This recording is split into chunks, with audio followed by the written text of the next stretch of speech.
yourself in the belly.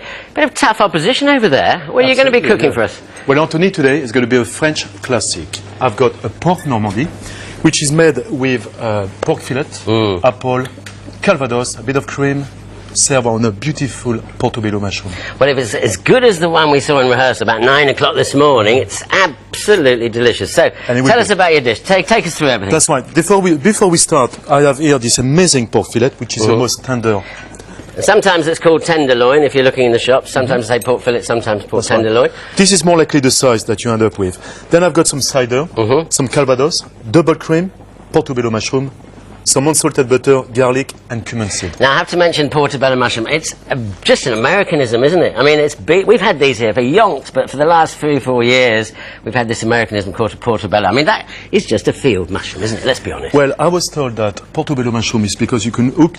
It's only, what, 10-year-old, apparently, in this country? Yeah, in this and you can only find it at Portobello market. Oh. Portobello. Anyway, I've got here some shallots, which have been sliced and obviously kept to soft. Wetting away there. That's right. Now, what I wish to do first is to cook this mushroom. Yeah. Now, I've just managed to take the stalk off. Okay. Now, I'm going to show you a trick. First, I'm going to skin.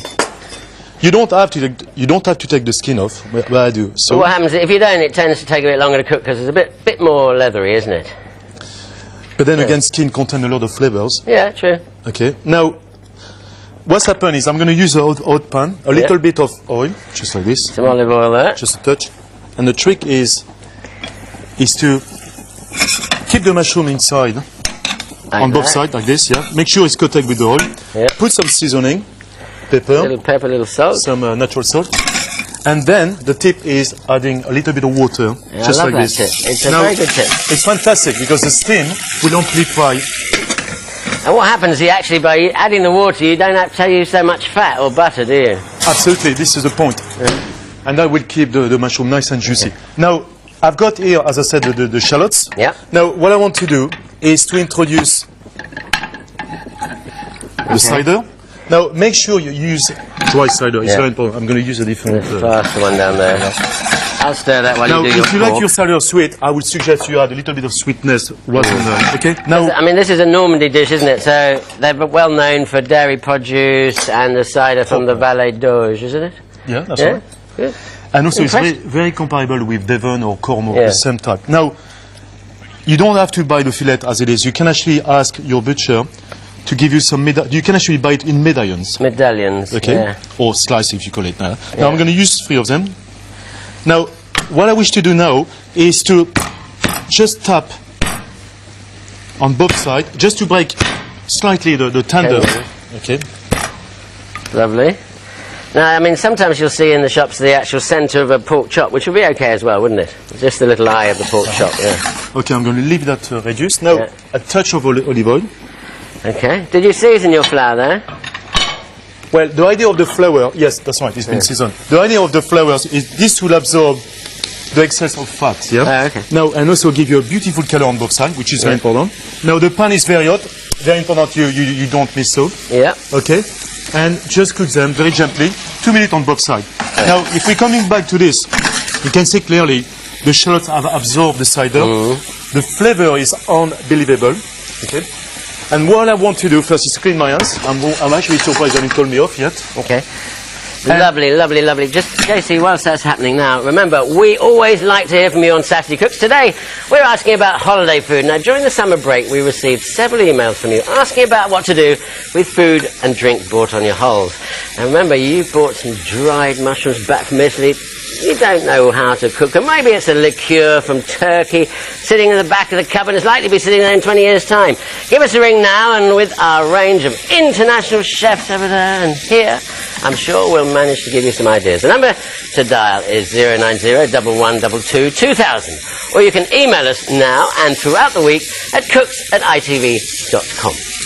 Okay, so your cider's cooked away. It's reduced down nicely there. Now the pork is now starting to color. And also giving us some kind of a crispiness on the side. On the outside, okay, I'm going to reduce down a little bit. This way. Now, the best way of making a cream sauce is actually having the stock, or your alcohol, absorbed completely by the onions or the shallots. All the flavour goes into the shallots. That's right. And then add your double cream. Now, don't forget, the double cream has so much acid. Yeah. It's very important that you do not boil it. Is that right? You put less double cream, pardon, which allow you to have a proper, you know, consistent thickness in the sauce. I'm going to keep that on the side, that way, and add some unsalted butter, just like this. That's it. Now, let's go back to the pork medallion. Right. Are you using apples in this dish? Well, you can add some apple, which I have here. I've got some Granny Smith, which is nice and firm. The sharpness is perfect. And I just want to use, I believe very much Granny Smith reject a lot of juice, which match very well with the sauce, okay? You don't bother to core it, you just throw them all into the flavour. It's just purely for flavour. Now you can see the pork has given behind some kind of residue. Yeah. Right. Lovely. Montaigne au beurre, as they call it, putting the butter in. That's it. Now, I've got some Calvados now. Watch out, because it's quite... and the Calvados is going to start to mix. You sure you got Calvados in there? Yes, I do actually, but... Let's turn the gas up. There we go, there we go. Now, we've got some residue, as I said in the pan. That will start giving some colors and amazing flavors. Okay? Now, that goes back into the sauce. I mean, already, this is a winner already. So Calvados, apple brandy. I mean, we actually have some very good apple brandies down in the West Country here as well, in this country. You know that? I know Did you know that, yeah. I've been here for 25 years, Anthony. I forget. It's that accent, I think. Now, due to the fact that the mushroom contain about 70% plus of water, that means you don't have to cook it too long. And you end up with something which is absolutely perfect and very juicy. Look at this. Looks This is lovely. the best way, I believe, to cook mushroom. I've used that tip lots of times, that water tip. I think it's a fantastic tip. Now, the sauce is mixed very well.